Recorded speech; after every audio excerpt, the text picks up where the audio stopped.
Okay, so this time around, want to how to obtain successive derivatives. So want to find the nth derivative or a derivative that comes after differentiating a certain number of times. Now, here, what you have to notice is for any given function f of x, for you to be able to predict what the nth derivative is going to be, you would have to first get the first derivative, the second derivative, the third derivative of that function.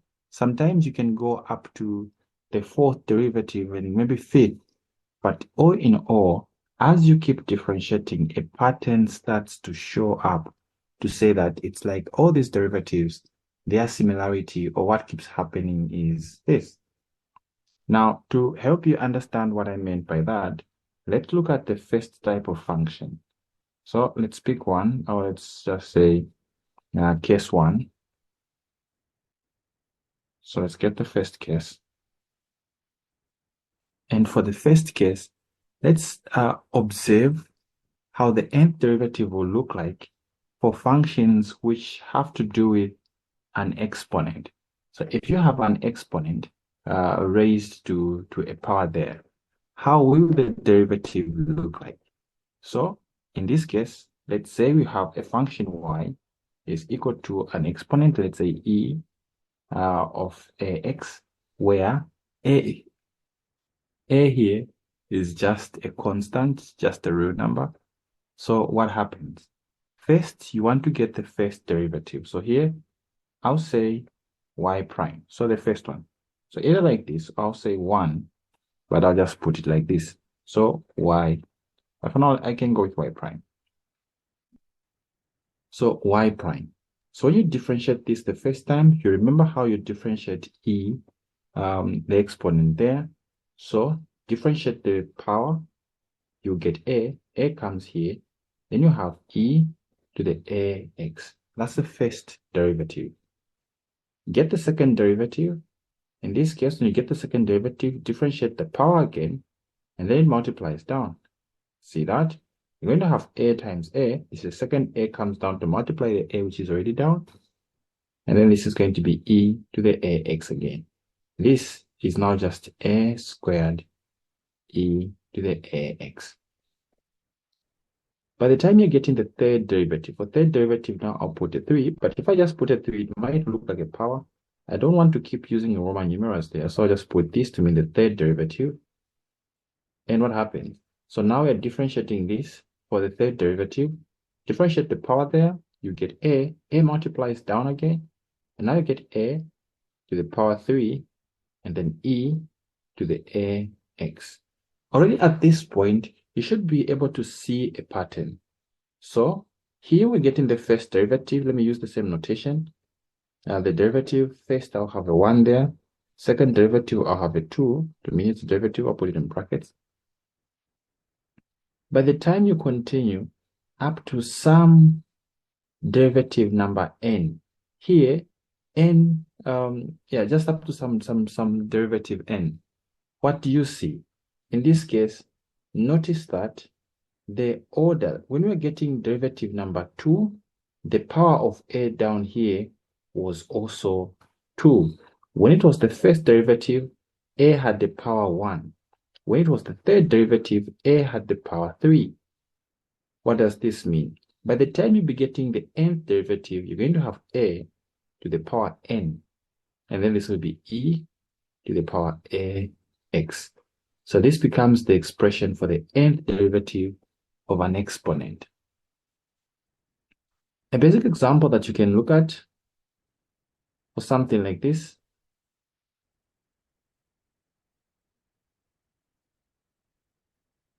Let's say I wanted to find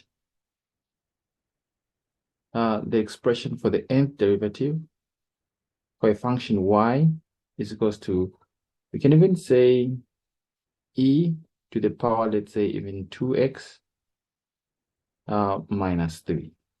So I wanted to deal with something like this. I want to find the expression for the nth derivative. What happens? First, get the first derivative, y prime. What happens? When you differentiate this, when you differentiate this, okay, so here we have that 3 being present there. But of course, every time when you differentiate, it's like the 3 will always die out. So at in the end, what comes here is going to be the derivative of 2x, which is 2. 2 comes here, and then multiplies the same thing, e to the 2x minus 3. By the time you get in the second derivative, what do you see? Differentiate this again, and when you differentiate this, it will still give you a 2. So now you have 4, as in the 2, multiply the 2 to give you 4, still e to the power 2x minus 3. You keep going. By the time you get the third, differentiate this again, which still gives you a 2. 2 multiplies 4 to give you 8, and e to the 2x minus 3. At this point, a pattern is there. The nth derivative will be the derivative here. When you differentiate this, it's giving us 2. So it will be 2. But notice that it's like here, first here 2 is raised to the power 1. Here 2 is raised to the power 2. 2 to the power 2, that's a 4. Here 2, it's like 2 is raised to the power 3. 2 to the power 3, that is 8. So we're saying it's like it's 2 raised to the power n. So the power of that goes with the 2 matches the derivative that you're getting. When you're getting the derivative, the third derivative, the power for that 2 was a 3. And then this will be e to the 2x minus 3. So this becomes the expression for the nth derivative for something like this.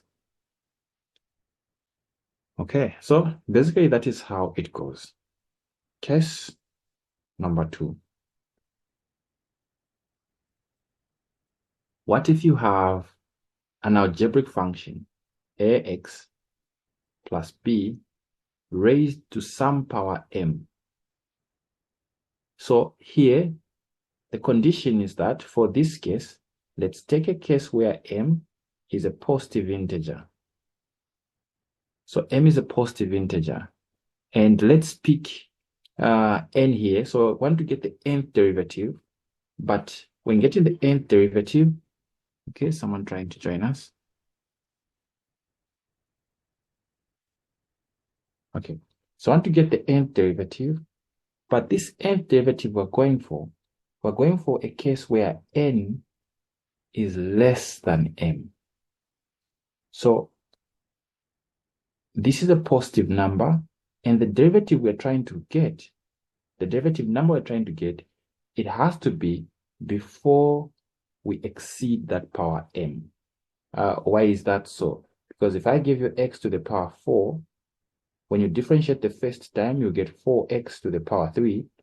When you differentiate the second time, this will be 4x to the power 2. This is a second derivative. By the time you get in the third derivative, this is x to the power 1.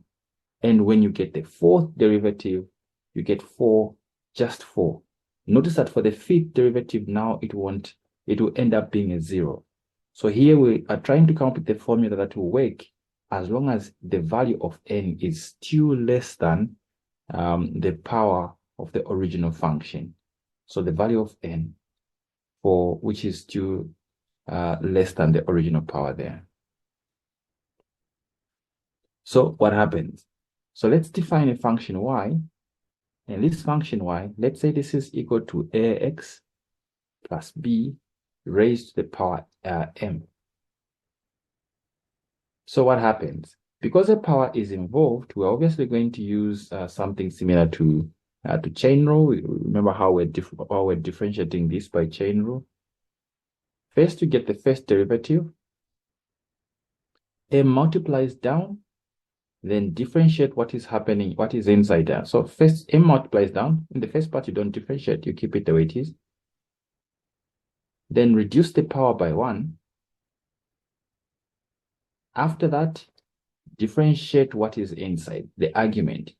Because a and b are constants, the variable is only x there. When you differentiate, you only get a coming out.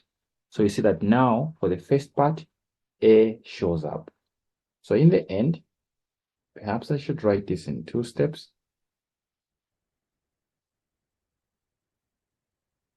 in the end, this reduces to just m, a, and then ax plus b. Because we're keeping it general, this is m minus 1.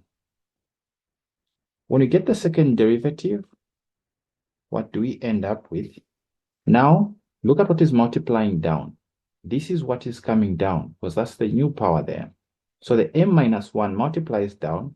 We already had m here, which is this one, and we also had a.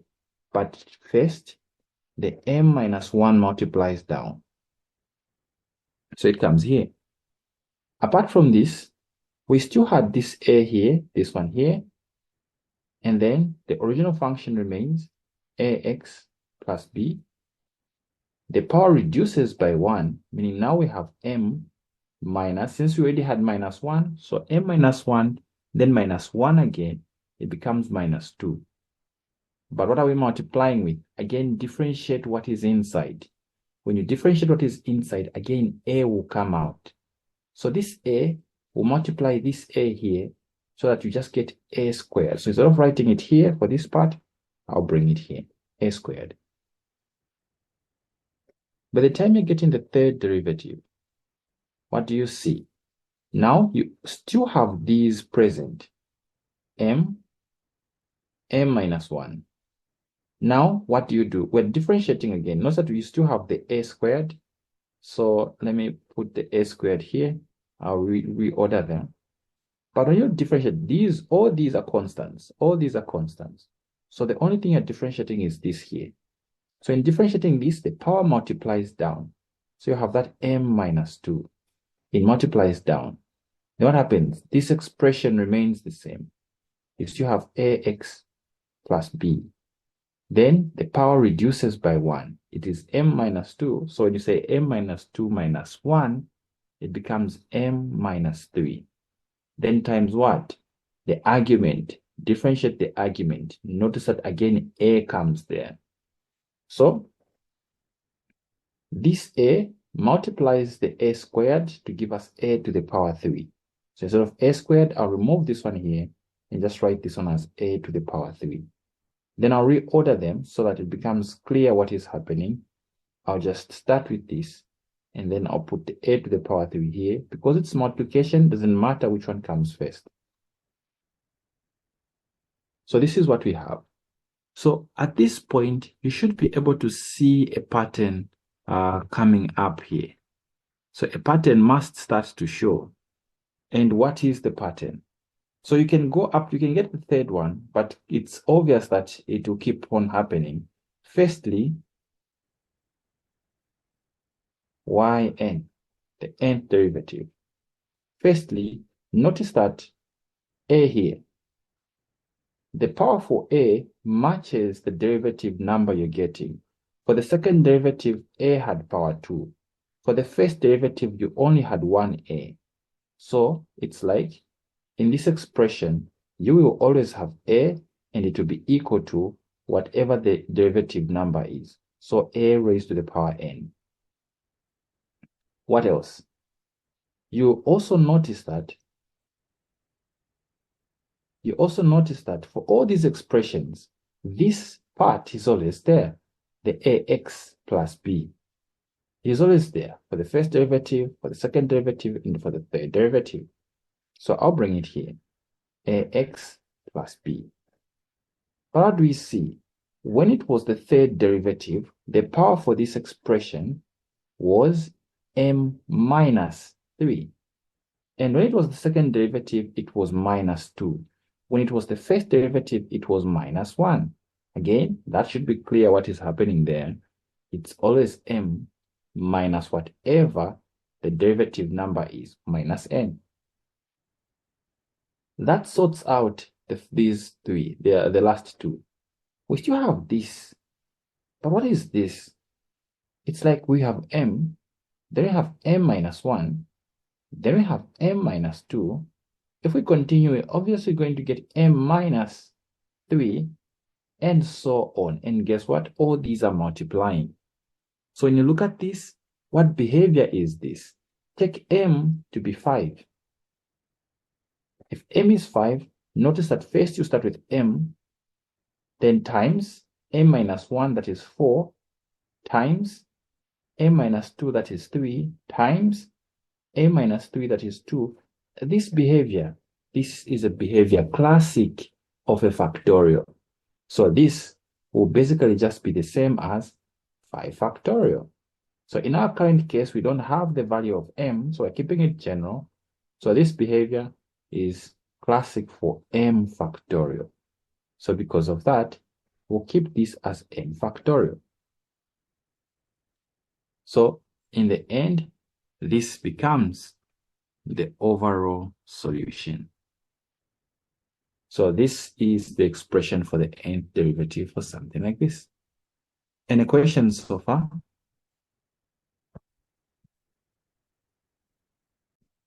So now let's consider something where you have y is equal to, which case is this? We've done, this was case 2. Let's look at case 3. And for this one, let's try to see something where you have x plus some number, just anything really, but let's say a. So here we have a square root. We'll also try to see what happens if this is not a 1, if the coefficient of the x is some term there. But let's start with this one. So let's consider y is equal to root x plus some constant a. Of course, this is the same as just x plus a, and then the power half. Here also, we want to find all derivatives for such an expression. So we want to find the nth derivative. What happens? So all you have to do is get the first few derivatives. So I'll start with the first derivative. So when you differentiate this, the power multiplies down. You have 1 over 2. And then what happens? The argument remains the same. And then the power reduces by 1. A negative 1 over 2 shows up when you subtract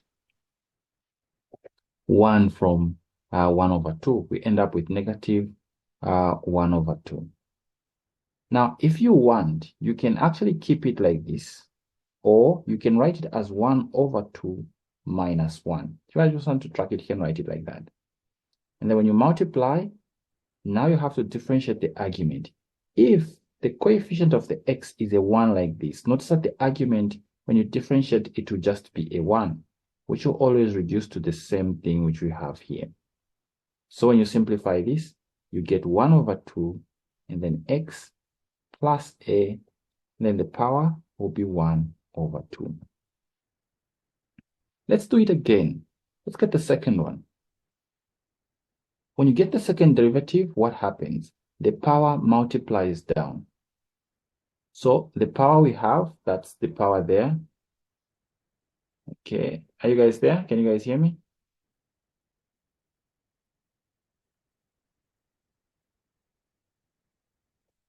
Can you guys hear me? Yeah, okay. Okay. Okay, so let's proceed. So when you get the power, multiply the power down, now you have the 1 over 2 present times, and then you have the power that is coming from there, which is negative 1 over 2. And then what else? This is multiplying the expression which is here, x plus a. Then what happens? To the power, subtract 1. This becomes negative half, then again minus 1. What do we end up with? We end up with a minus here. So apart from a minus, we end up with a 1 over 2. But now the 2 and the 2 will multiply to give you 1 over 4. And then times, this will be x plus a, and the power will be minus 3 over 2. So this is what we end up with when we get the second derivative. Now let's get the third derivative. By the time you're getting the third derivative, the power multiplies down. So I like showing them all here. in this form, it makes it easy for me to track them should I need to just go straight to the roots. So when this comes down, what do I see? I have negative half, then times half again. So one is negative, one is positive. So I have it like this. Then times the power that is now coming down, which is minus 3 over 2. Then now this multiplies my expression, which is x plus a. The power reduces by 1, which is minus 3 over 2 minus 1. So again, when I differentiate this, it will be a 1. So I'm supposed to multiply by 1 here, so I won't do it. I'll just leave it out. But when I combine all this, what happens? The denominator, it will be 2 times 2 times 2, which is 8. So the denominator is taking me to 8. The numerator, negative and negative, that's a positive. Then the numerator, we end up with a 3. Then what else? The next part is x plus a to the power. When I reduce this, this becomes minus 5 over 2.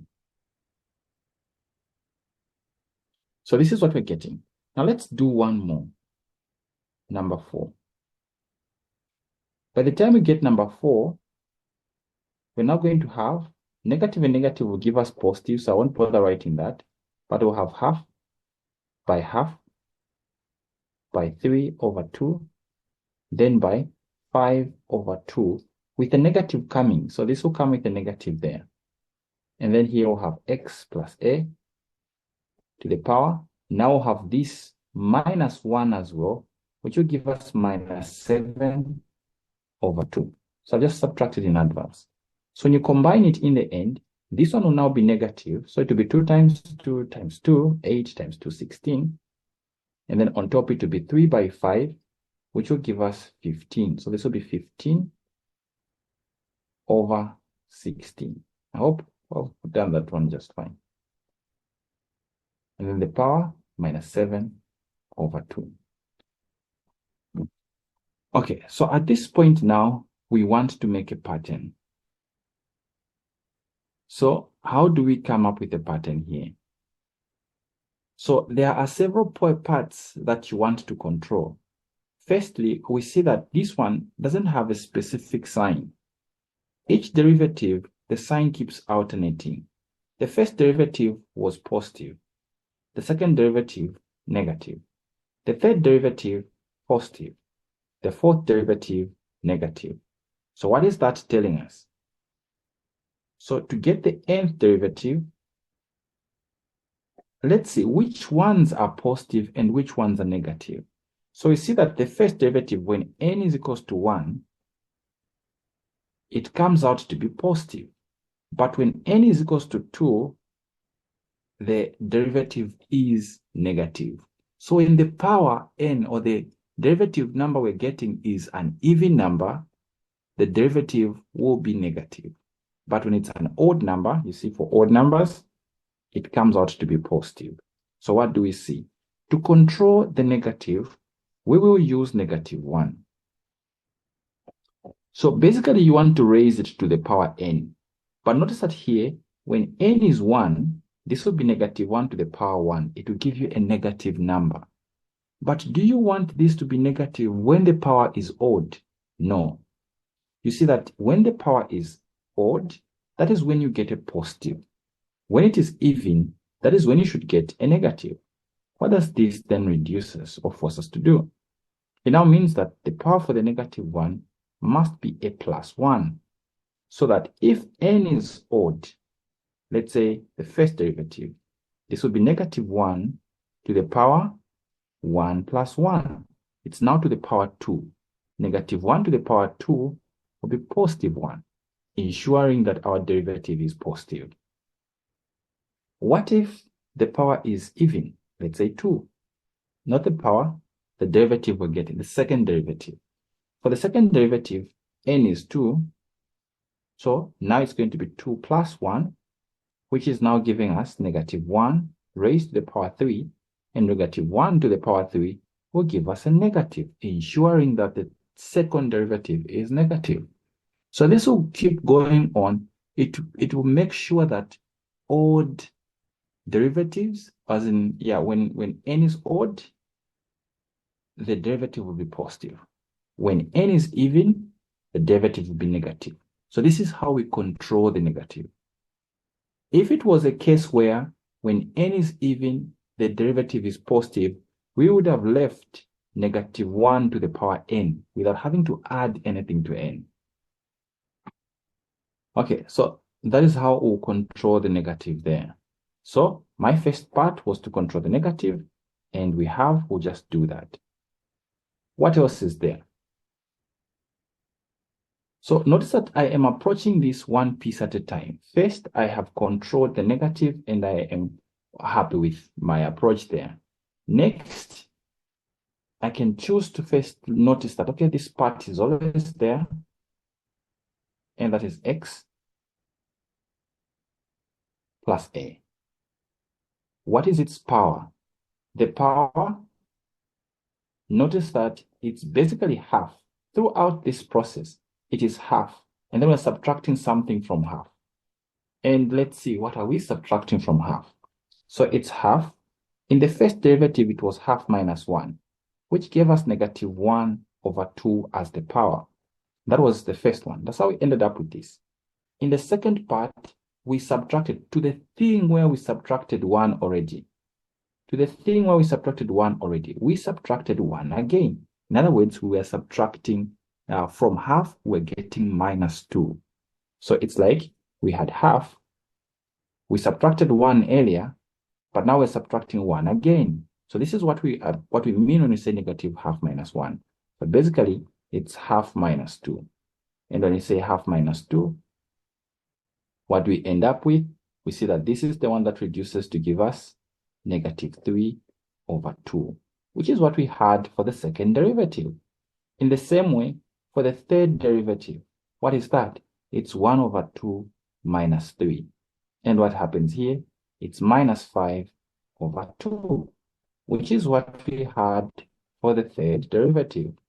Clearly, the fourth derivative will be half minus 4, which reduces to minus 7 over 2. So I hope you're seeing how that power is being controlled. So by that, we see that here, this will always be half minus n. So it will always be half minus n. That is what will give us what that power is. And we have tried it for all the first 4 derivatives, and we have seen that 1 over 2 minus n actually works. So now we know how to control the power as well. What is left? Well, the tricky one, the coefficient there. Now, how are you going to control that? Well, you have 2 options. In one option, you can look at the denominator. What do you see about the denominator? It's 2, 2, 2, 2. When it was the fourth derivative, 2 multiplied itself 4 times. When it was the third derivative, 2 multiplied itself 3 times. When it was the second derivative, 2 multiplied itself 2 times. So in other words, I can choose to say that first we are controlling the denominator, and here it's 2 multiplying itself n times there.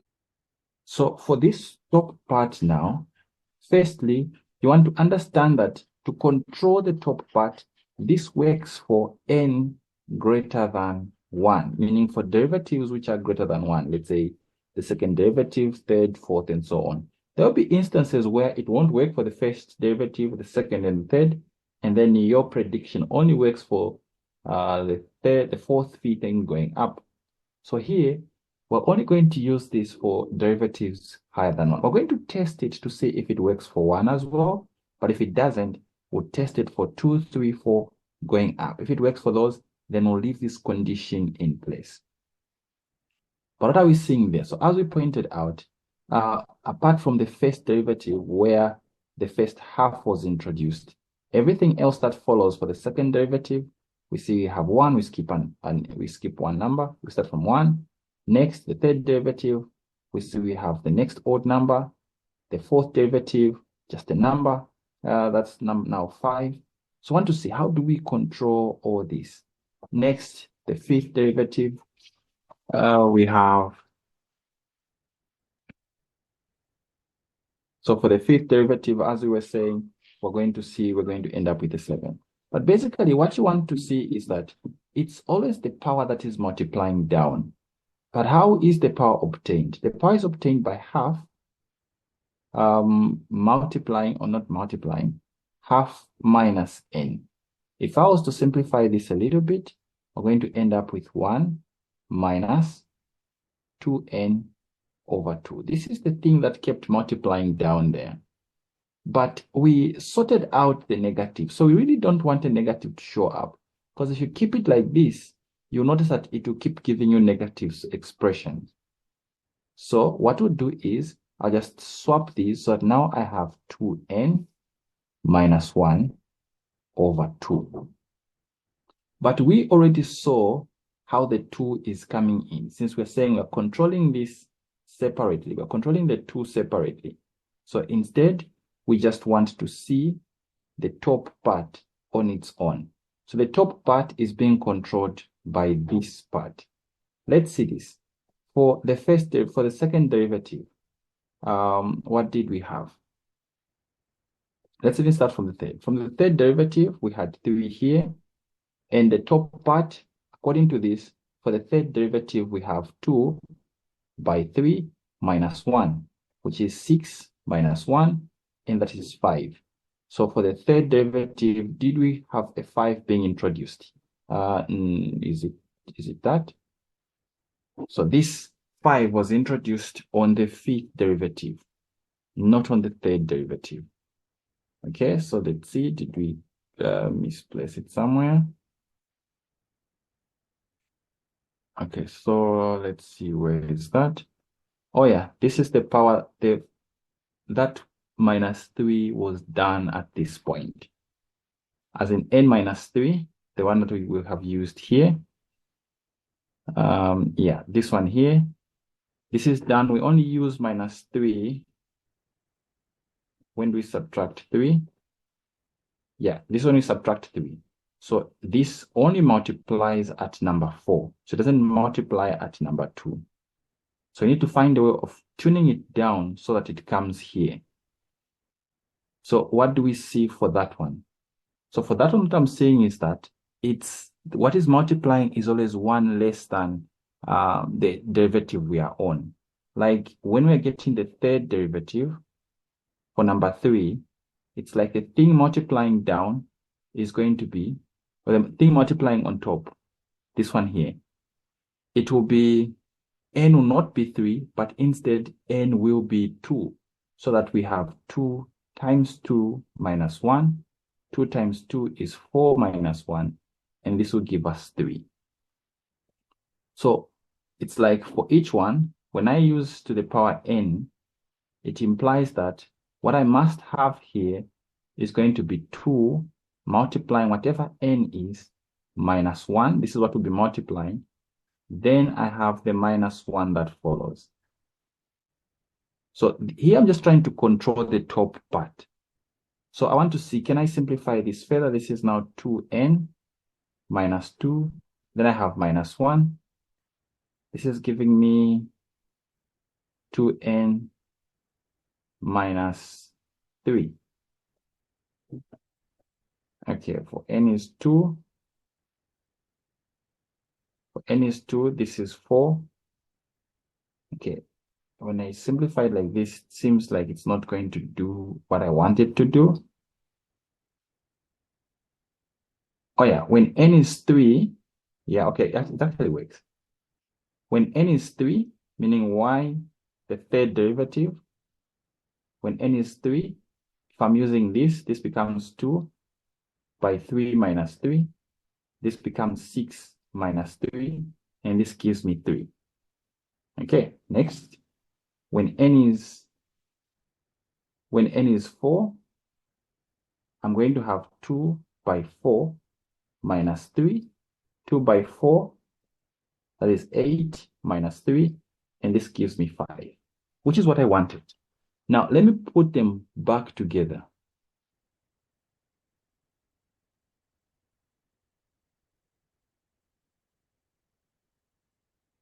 So now let's put it back together.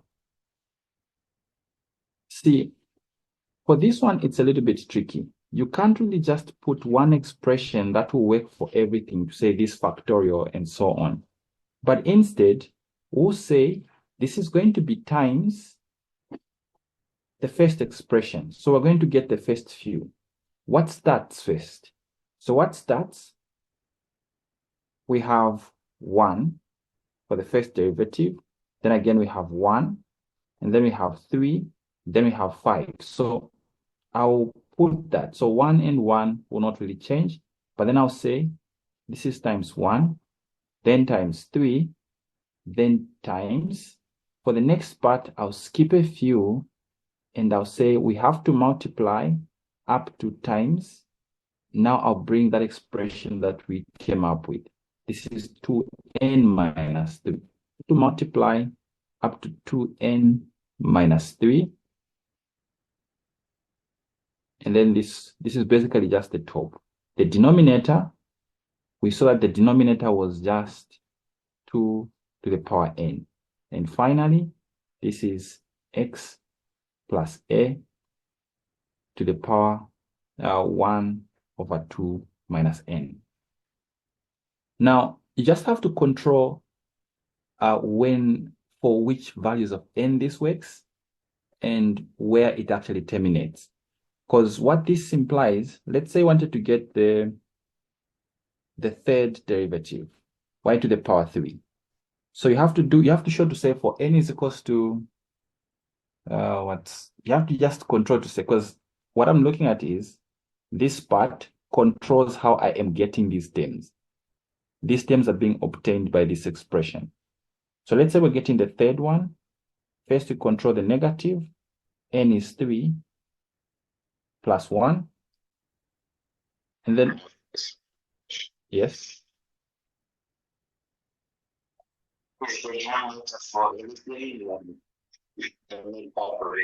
Yes, the denominator is for everything. Where is that? Because these expressions are multiplying. So in the end, the denominator is for everything. Do you see that?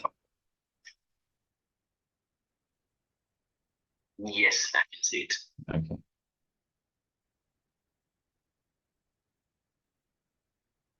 Okay, so n is equals to 3. We have 3 here. Then what comes next? This is over 2 to the power 3. That part is fine. Then this is x plus a. The power becomes 1 over 2 minus 3. Then now the tricky part is what happens here.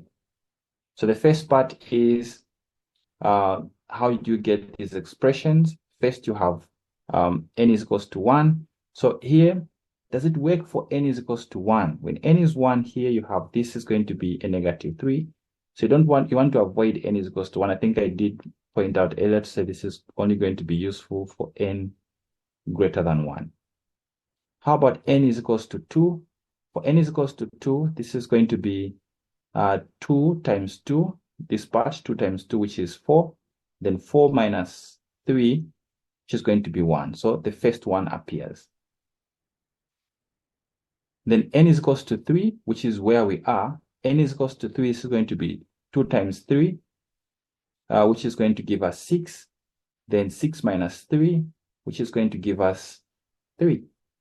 So because we are only going up to n is equals to 3, we're going to end here. So when we simplify this, we're going to have to the power 4, which just becomes positive on the first account. And then this will be 1 times 3, and then x plus a to the power 1 over 2 minus 3. 1 over 2 minus 3, what is this going to give us? So this is going to be minus 6 minus 5 over 3. Over 2, I mean. So this ends up being minus 5 over 2. Then the denominator, this is 2 to the power 3, which is 8. So this is basically just 3 over 8. And that, is this what we obtained? Where's the third derivative? Yes, this is what we got when we differentiated directly.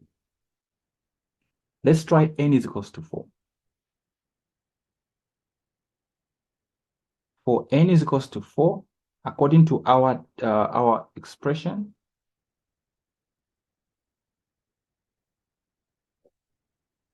so notice that what I'm doing here is I'm using my expression, the one I've derived, to see if it actually works to predict a derivative.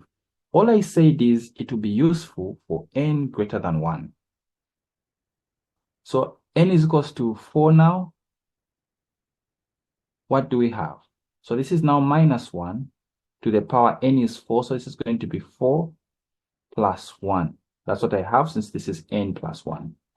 But what follows is what? What follows is a product. First, I'll do n is equals to 2 when n is 2. So I'm basically using this formula. This formula is what controls the products that I'm using here, because I'm supposed to do this until when I reach n. But I'm just supposed to start with values of n greater than 1. So when n is 2, I have 2 times 2 here, which is 4. 4 minus 3, 1. So this is 1 times. Now n is 2. When n is 2, this is 2 times 2, 4. That's one I did. When n is 3, 3 times 2, that is 6. 6 minus 3, that is 3. Now next one is n is 4. When n is 4, I have 2 times 4. Sorry, I did that. 2 times 4, that is 8.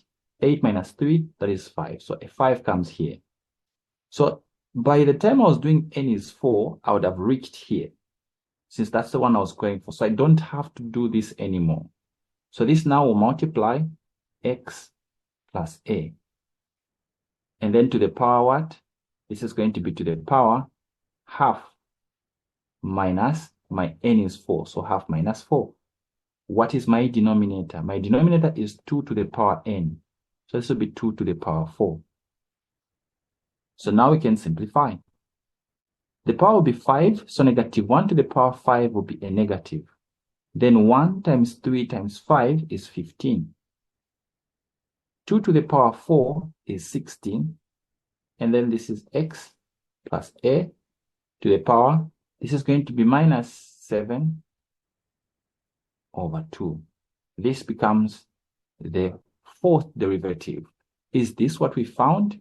Let's come back to our expression. Yes, this is what we had as our fourth derivative. So I hope you guys have seen that. We can keep testing this. You can try to get even the fifth derivative using this. But I hope this is okay. Any questions? How did you substitute to get the 15? How did we substitute? To get the numerator 15. I multiplied this.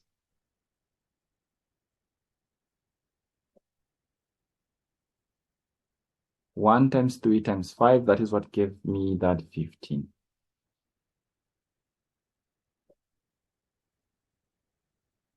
Is that okay? Yes, and the minus 1 to the power 5. So this reduced to negative 1 to the power 5, which is just negative 1. Negative.